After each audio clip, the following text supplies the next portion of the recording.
Yeah, I know I might be making some enemies by making this video, but I think that Interstellar was a good movie, not a great movie. And what I mean by that is, yes, it was phenomenal, but there was just so many loopholes or just missing pieces of the story that I just couldn't really get behind entirely. Obviously, I enjoyed it. It was a Christopher Nolan movie, but let me break down a few key points that I was just kind of left scratching my head a bit. So right off the bat, let's talk about the bookshelf being inside or behind the bookshelf. So in the movie, they refer to it as the Tesseract, which is essentially time in the physical form. And this took me a second to realize while I was watching it. I didn't really understand where they were, what was going on.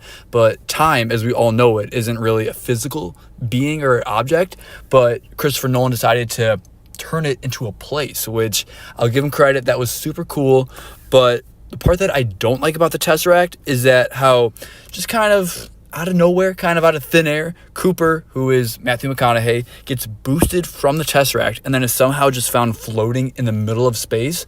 And then after that is somehow found in the middle of space. So obviously it's a fictional movie, but they did bring in a ton of scientists and just space experts to try to make it as credible of a movie as possible. So they're not trying to make it super crazy out there, like impossible. So Christopher Nolan tried to make it realistic as best as he could, but just getting thrown out of the Tesseract and then somehow surviving, and then on top of that, somehow getting found in space.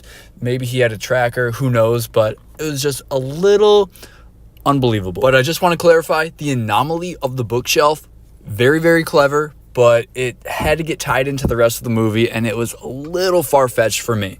Now, the next thing I'm going to talk about was the improbability of the black hole. So mind you, in the middle of this epic journey, it's only Matthew McConaughey and Anne Hathaway still alive. They've lost plenty of people, plenty of resources, and they're getting pushed to their limits. And then just miraculously, we get a black hole that gets popped up on the radar that is a possible Hail Mary to bring them back. Now, if Christopher Nolan really brought in these scientists and these space experts, shouldn't the black hole have just completely swallowed them up? Now, I'm not trying to play the fun police, because obviously they got to find a way to make it home, but I don't think they would have gotten as close to the black hole to utilize it for good, which is the next point. The fact that they were able to use it to slingshot themselves in the same spaceship to allow Anne Hathaway to get to the final planet to explore it. Meanwhile, on top of that craziness already, in the middle of that slingshot, Cooper, aka Matthew McConaughey, ejects himself and the AI moving robot TARS in the escape pod.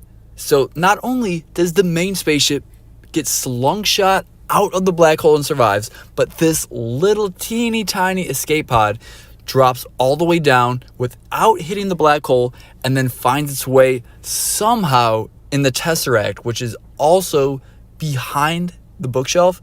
Maybe I'm being a loser right now, trying to be the bad guy playing the villain, but I just think for someone that's so brilliant, and I really love Christopher Nolan movies, and obviously everyone loves this movie, but we gotta admit that there's a lot of just gaping loopholes that are just kind of like, what are we doing here? Because the story had to be tied together, I understand, and I know I keep saying that, and they had to find a way, but it just seems so far out there. So to wrap up that point, pretty much the boundaries of physics as we know it just became less linear, which means it became less straightforward, less common sense. It just kind of was like water, just kind of went with the flow. Whatever happens, happens. But I'll go ahead and end this video on a positive note, and that is the relationship and dynamic between Cooper and Murph, which is his daughter, as well as Tom, which is his son. So the dynamic with Cooper and Tom, which is played by a young Chalamet, which is much easier to explain. So before Cooper leaves to go into space, his relationship with Tom is just amazing. Tom is always down to work for his dad, do his thing.